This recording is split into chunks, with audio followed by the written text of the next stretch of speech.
The morning sun struck the eastern gate of the third temple, just as Rabbi Elijah Stern's arthritic hands touched the limestone threshold.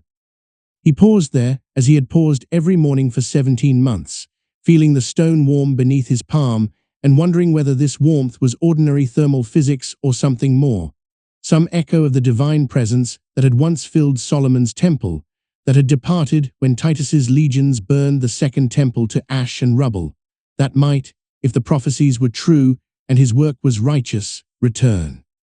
The limestone was imported from the same Judean quarries that had supplied Herod's masons 2 millennia ago.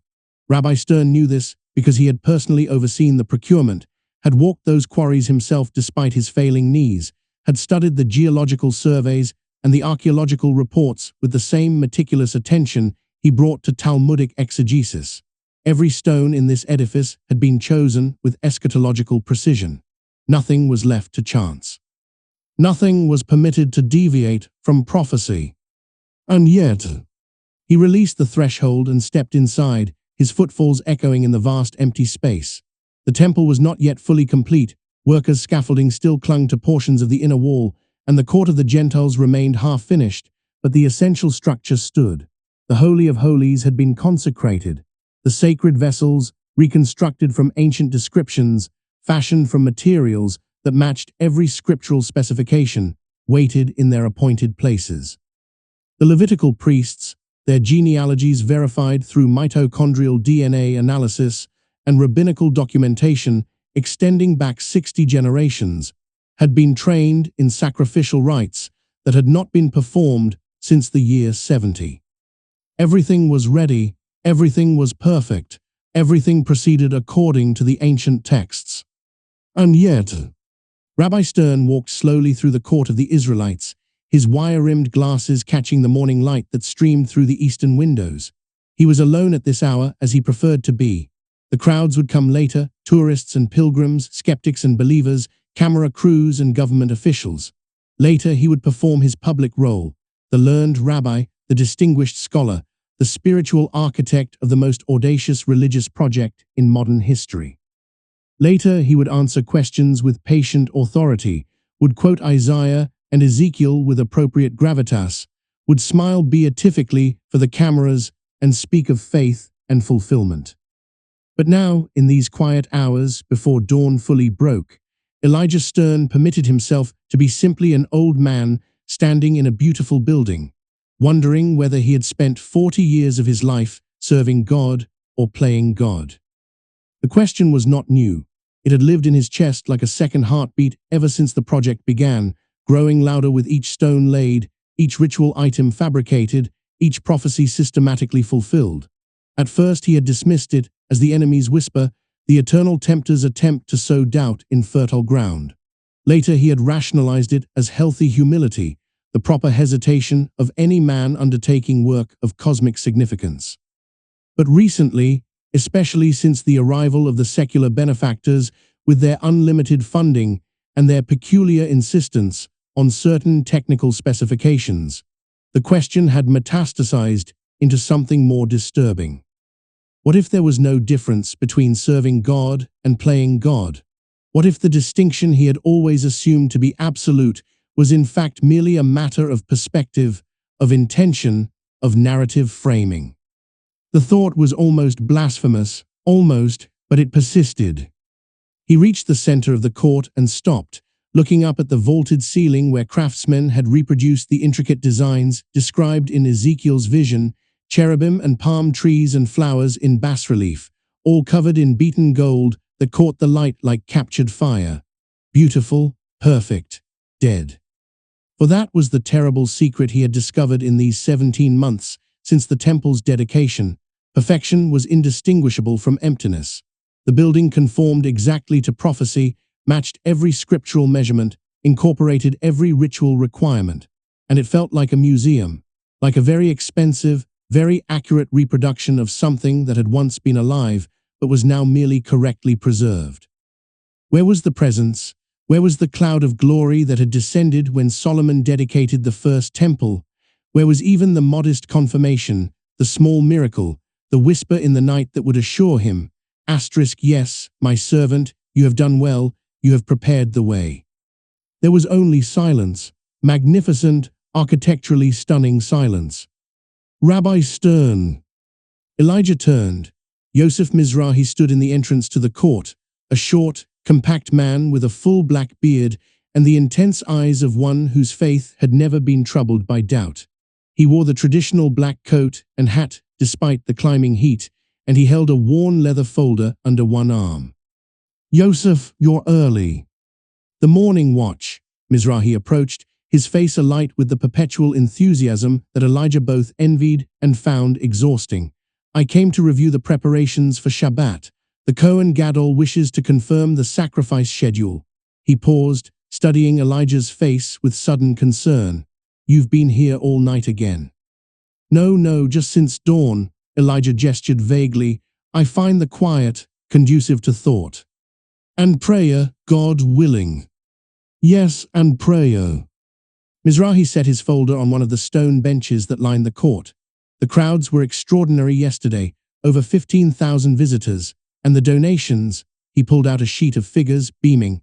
"Rabbi, we're receiving support from communities that once opposed the project.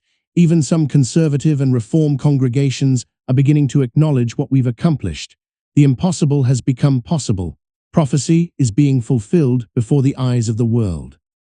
Elijah nodded slowly. "Baruch Hashem." Indeed, blessed be his name.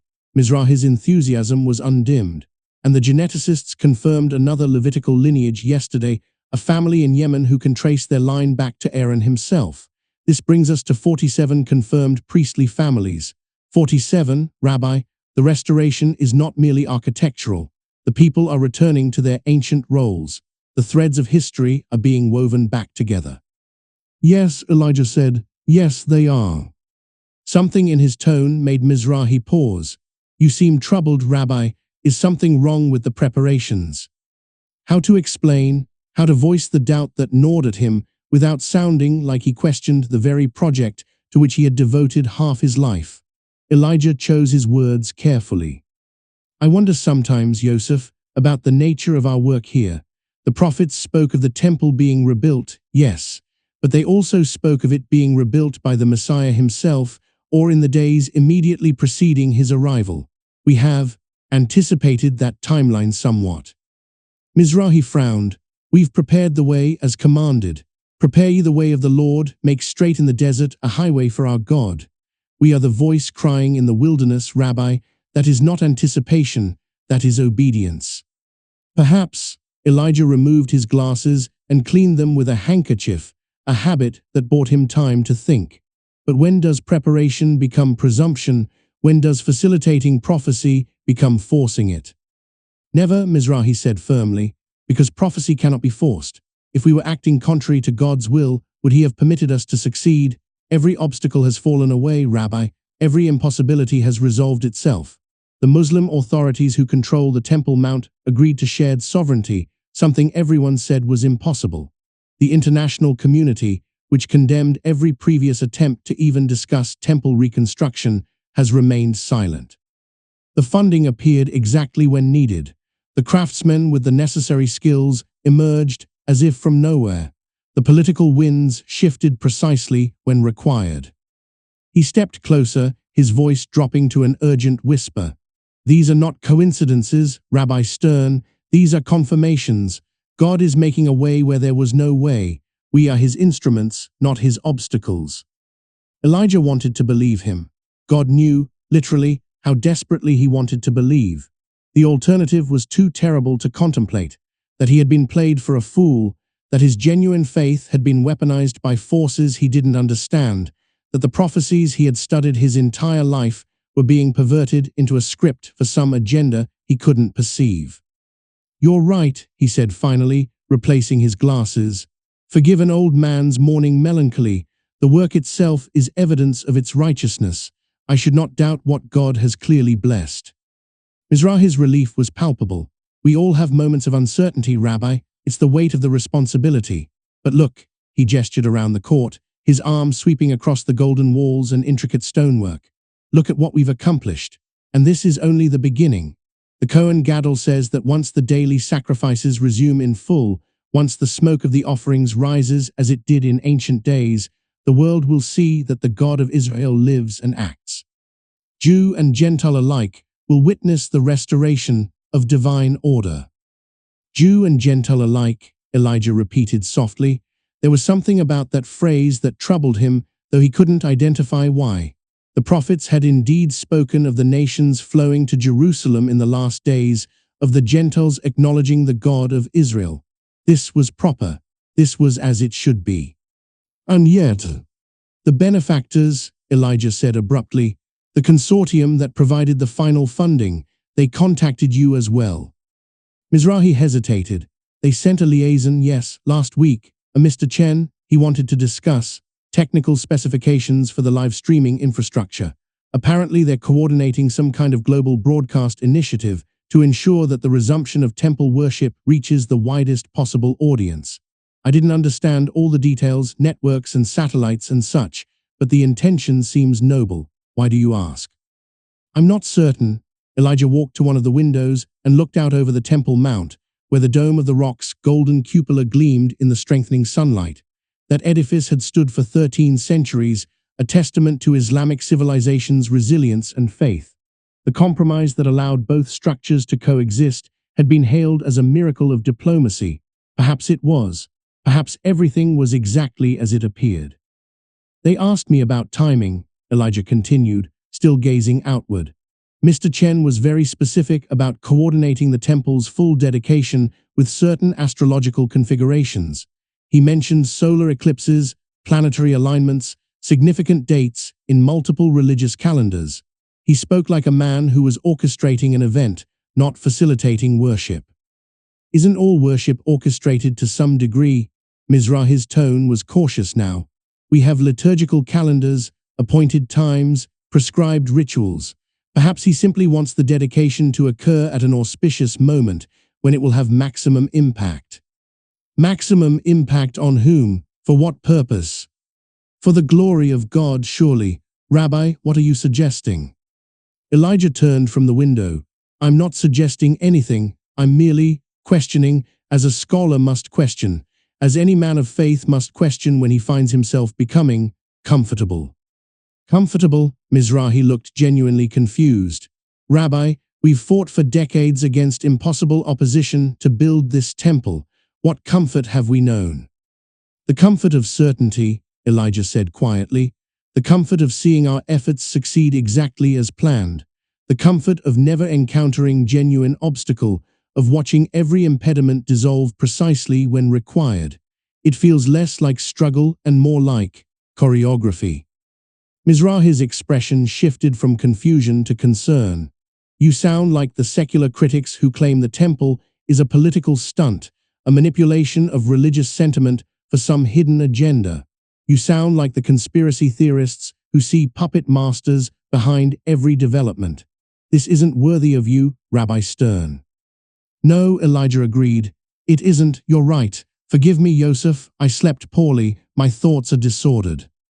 But even as he spoke the conciliatory words, even as he saw Mizrahi's features relax back into their customary enthusiasm, Elijah felt the doubt coiling tighter in his chest. Because Mizrahi was precisely wrong. It wasn't unworthy of him to question. It was the most worthy thing he could do.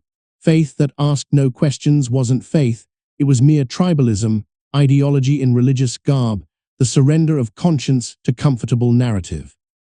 The great rabbis of old had questioned everything, had argued with God himself in sacred text. Abraham pleading for Sodom, Moses interrogating the divine plan, Job demanding answers from the whirlwind. The tradition Elijah served was one of rigorous inquiry, of wrestling with angels and emerging transformed if wounded. When had he stopped wrestling? When had he accepted the ease of fulfillment as evidence of righteousness? When had success become synonymous with divine approval? The morning prayers, Mizrahi prompted gently. Would you lead them today, Rabbi? The Kohen Gadol is preparing the morning sacrifice, and it would honor the dedication if you were present. Of course, give me a moment to prepare. Mizrahi nodded and withdrew, leaving Elijah alone again in the court of the Israelites. Alone with the beautiful dead stones and the weight of his doubts, and and the terrible suspicion that he was standing at the center of something vast and intricate that he had helped construct but did not comprehend. He thought of his daughter, Rivka, who had embraced the temple project with uncomplicated joy. She brought her children here to play in the outer courts, taught them the names of the sacred vessels, filled their imaginations with stories of the coming redemption. For her, this was pure, a return to authentic Jewish practice, the restoration of a severed connection, the fulfillment of millennia of longing. Could he bear to poison that joy with his doubts? Could he bear not to? The sun had fully risen now, flooding the temple with golden light. In an hour, the morning crowd would arrive. Journalists, pilgrims, curious tourists, politicians eager to be photographed in proximity to history. The great machinery of spectacle would begin its daily rotation. And Elijah would play his part, the venerable rabbi presiding over impossible restoration, smiling benedictions, offering learned commentary. But here, now, in this last moment of solitude, he permitted himself the dangerous prayer. If I have been deceived, show me. If I have been used, reveal it. If I have mistaken my will for yours, speak. I would rather be destroyed by truth than preserved by comfortable illusion. The prayer went out into the golden silence. No voice answered. The ceiling's cherubim gazed down with their blank, beautiful faces. The stones remained magnificently inert. Elijah straightened his shoulders and walked toward the inner court, where the Kohen Gadol would be preparing the sacrifice. His knees ached. His glasses needed adjusting. He was 67 years old, and he had built a temple for God, and he did not know whether it was the greatest achievement of his life or its most catastrophic error. But the prayers would not recite themselves. The rituals required performance. The crowds were coming. And in Silicon Valley, 9,000 miles and 11 time zones away, an algorithm was learning to dream of Jerusalem.